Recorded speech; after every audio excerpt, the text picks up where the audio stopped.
Aristotle कहते हैं कि अगर आपने किसी इंसान को कंट्रोल करना है ना उसके बिहेवियर को, तो उसके लिए आप 3 मेथड यूज़ कर सकते हैं। एक है लोगोस, एक पैथोस, एक इथोस। लोगोस मीन लॉजिक के थ्रू, पैथोस मीन इमोशनल के थ्रू और इथोस मीन अथॉरिटी के थ्रू या फोर्स के थ्रू। अब दोस्तों हम पाकिस्तान के कॉन्टेक्स्ट की बात करें तो पाकिस्तान में क्या चल रहा है, पैथोस चल रहा है।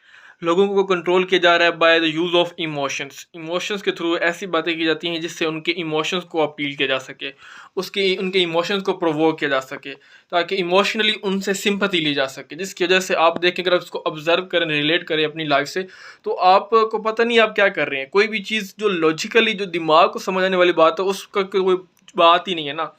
जो आपके इमोशंस को अपील करे, जो आपकी इमोशनल को प्रोवोक करे, उसको स्टेबल करे, तो उसके में आप एग्री हो जाते हैं। जिसकी वजह से पाकिस्तान जो है ना अभी तक डेवलप नहीं कर पा रहा, प्रोग्रेस नहीं कर पा रहा, जिसकी वजह से पाकिस्तान को एक डायरेक्शन नहीं मिल रही। पाकिस्तान से मुराद पाकिस्तान